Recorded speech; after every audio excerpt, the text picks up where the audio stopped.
Good evening. This is Curtis Harris of Red Pill, Blue Pill Choices.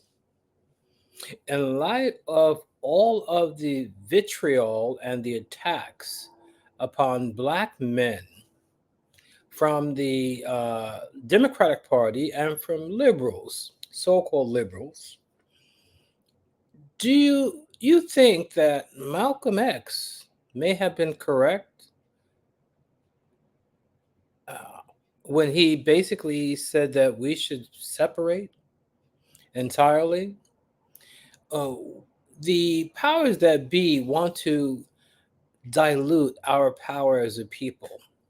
In the 1960s, we gained more ground politically and economically than we have at any time. And that was because we were working as one people, one unit, male and female. And for those who do not know, do your research. You'll find that we accomplished more together in the 1960s than we have in 2024. And that is why many say that the Democratic Party wants to continue to separate black men and black women. I just saw an interesting talk by Tariq Nasheed, and I ask you to go examine that talk. As a matter of fact, I just may share it with you. But anyway, we're talking about Malcolm. Malcolm's memory is starting to resonate with me very, very strongly.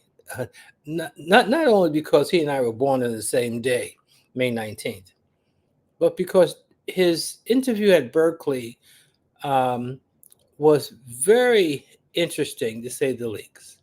So, this video is that interview.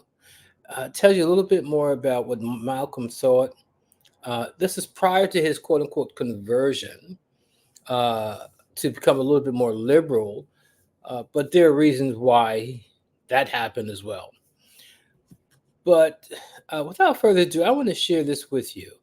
Um, Minister Malcolm X.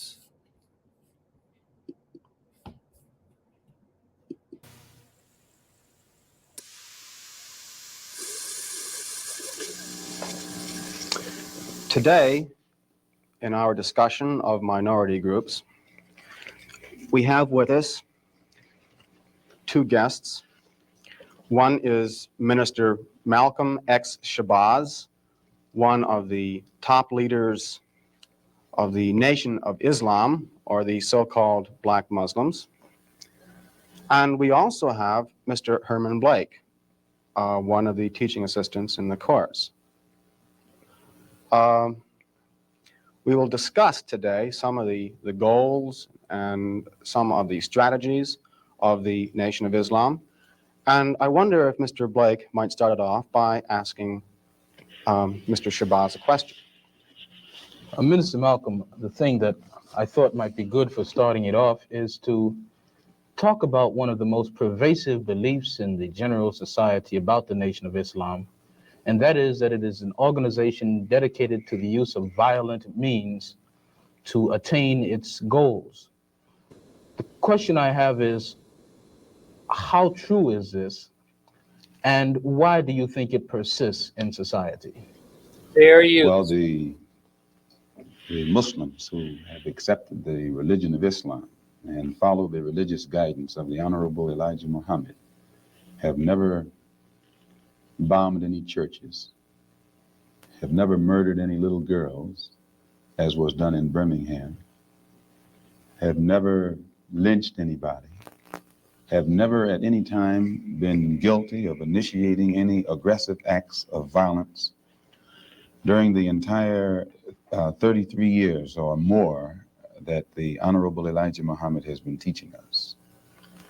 The charge of violence against us actually stems from the guilt complex that exists in the conscious and subconscious minds of most white people in this country. They know that they've been violent in their brutality against Negroes, and they feel that someday the Negro is going to wake up and try and do unto them as they have do unto the whites as the whites have done unto us. We aren't a violent group. We are taught by the Honorable Elijah Muhammad to obey the law, to respect everyone who respects us. We're taught to display courtesy, to be polite. But we're also taught that at any time, anyone in any way inflicts or seeks to inflict violence upon us, we are within our religious rights to retaliate in self-defense to the maximum degree of our ability. We never initiate any violence upon anyone, but if anyone attacks us, we reserve the right to defend ourselves. And as you know, Malcolm X was a Muslim with the Nation of Islam. I am not a Muslim. However, I think about his solution to the problems that we have in this country, and I'm inclined to agree with him. I totally can understand why he felt the way he has. Um, the liberals that we have in this nation right now are more dangerous than the conservatives, because these are people who will act like they're your friend and stab you in your back and undercut any effort in any progress that you've made. So these people are not your friends. But I'd rather let the minister tell you about this. Upon anyone.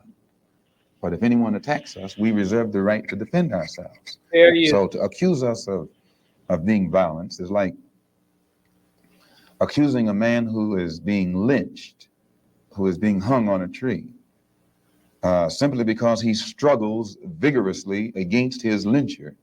The victim is accused of violence, but the lyncher is never accused of violence. And I only point this out because the various racist groups that are set up in this country by whites and who have actually practiced violence against blacks for 400 years are never associated or identified or made synonymous with the term violence. But whites speak of Muslims almost synonymously with violence. Whenever Muslims are mentioned by them, violence is brought up, but it's not connected with any other group. This is a sort of a propaganda tactic, or what I would call psychological warfare, to in some way make the image of the Muslims in this country be a violent image rather than a religious image. Mm-hmm. I'd like to ask a question in that regard. What's interesting is that members of the Nation of Islam have not used violence even when Black Americans were attacked. How do you account for this? Does this in any way contradict some of the basic premises of your movement? I don't know how you mean. Well, you maintain, for example, that you will not, or that you should not use violence unless you are attacked by the white man.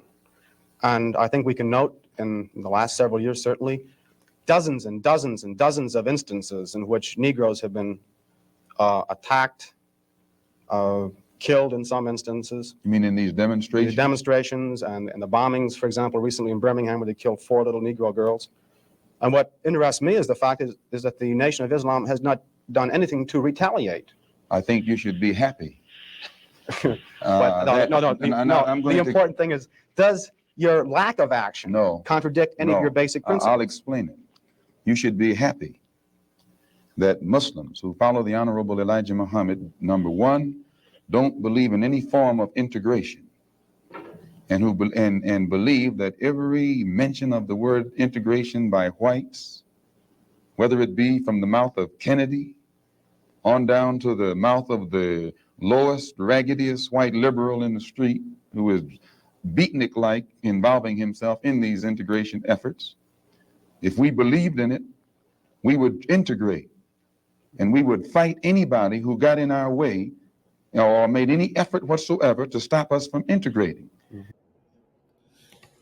And in my humble opinion, that is at the heart of all the vitriol that Black men are receiving for thinking, for being critical thinkers, not supporting Kamala Harris for president, by our women. Our women in our community and other communities are disrespecting Black men in ways that we have never ever seen before, and blaming us for the failures of the sister who ran for governor in Georgia, as an example.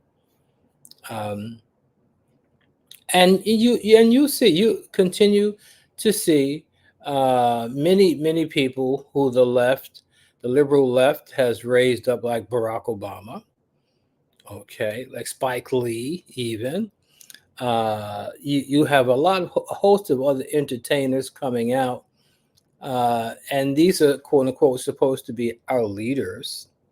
You have Meg the Stallion twerking, um, but yet Black men are wrong for not supporting her.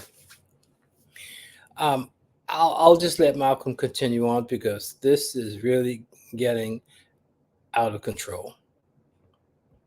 In these integration efforts, Fair if we use. believed in it, Fair we use. would integrate, and we would fight anybody who got in our way or made any effort whatsoever to stop us from integrating. If we really believed that the law of the land, the Supreme Court, and other so-called judicial bodies were for real when they talked about integration, we would integrate.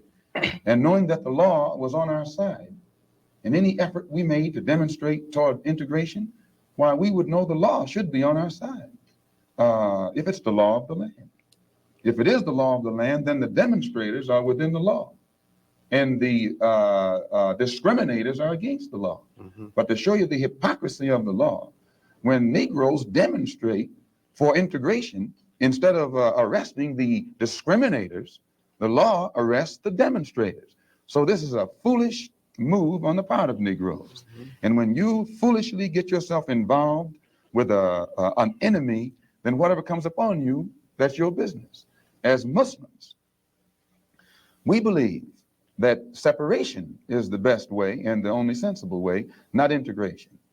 And but on the other hand, when we see our people being brutalized by white bigots, white racists, we think that they are foolish to allow themselves to be beaten and brutalized and do nothing whatsoever to protect themselves. They are foolish. They should have the right to defend themselves against any attack made against them by anyone. If a dog is biting a black man, the black man should kill the dog. Whether the dog is a police dog, a hound dog, or any kind of dog. If a dog is sick on a black man, when that black man is doing nothing but trying to take advantage of what the government says is supposed to be his, then that black man should kill that dog or any two-legged dog who sicks the dog on it. Should other Black men help that particular person who was attacked?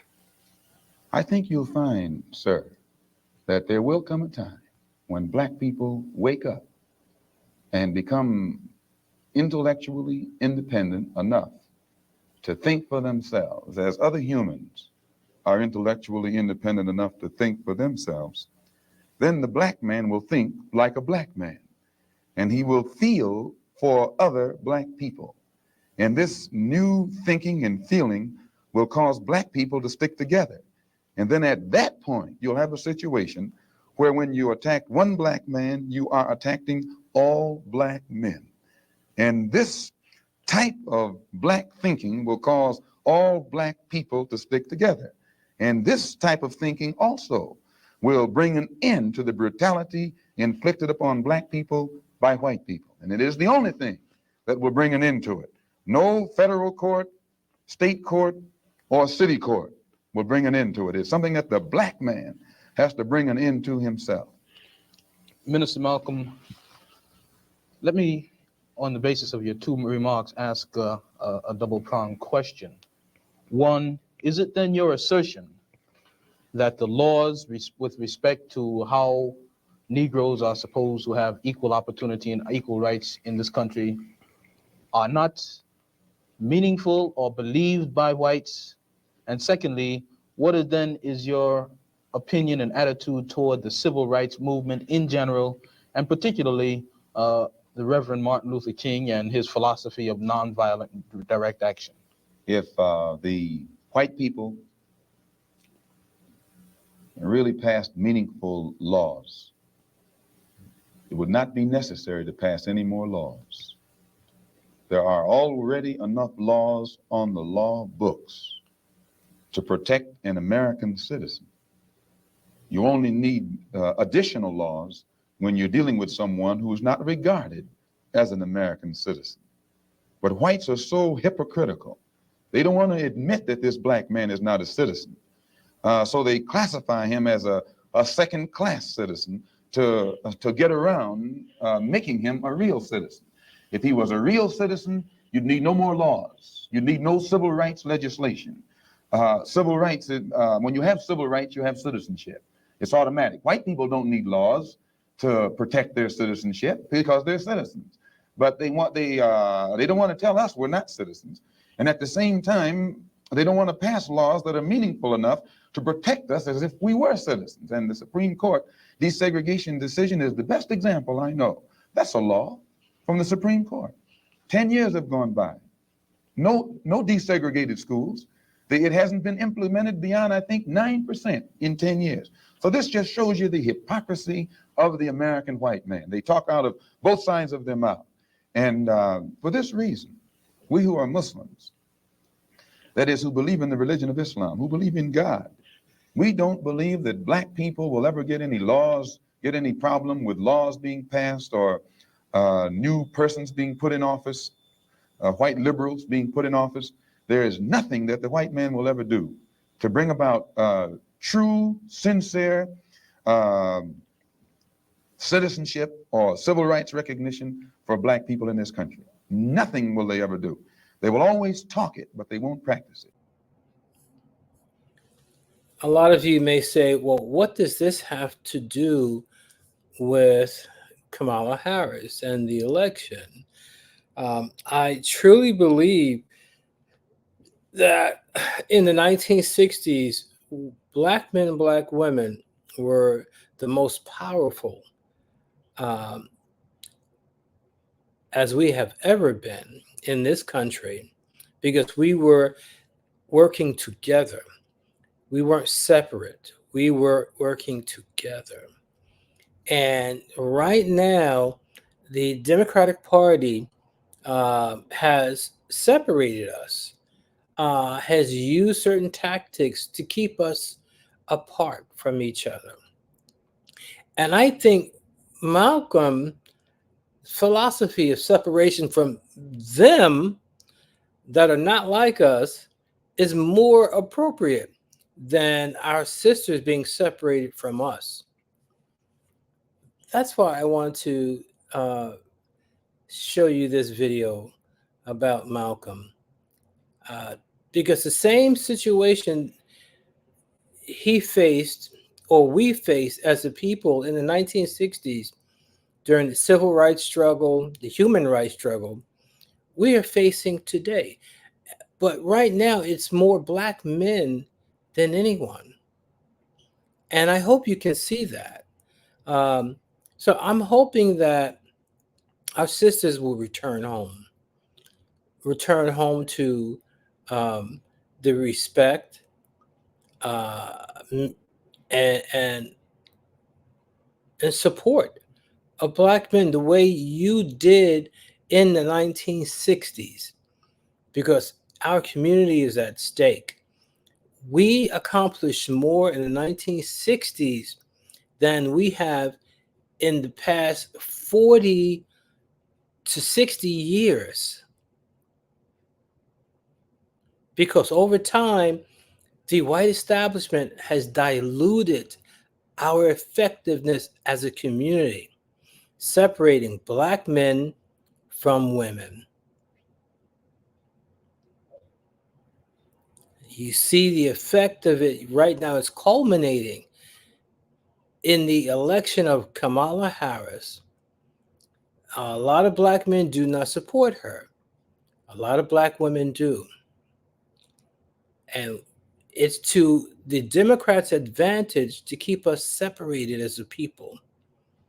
Whether or not she wins or not, the Democrats want to keep us separated so that they can continue to control us through a certain narrative. And if you get anything out of this video or this podcast, I hope you see that we are stronger together than we are apart. Anyway, this is Curtis Harris of Red Pill, Blue Pill Choices. Please follow, subscribe, like the video, comment. Let me know what you think. One does have something to do with the other because it's all interconnected. I encourage you to go to the video, Real Black One, Malcolm X interview at Berkeley, 1963, to see the remainder of this video. And as always, I thank you for joining me. And until the next video, take care.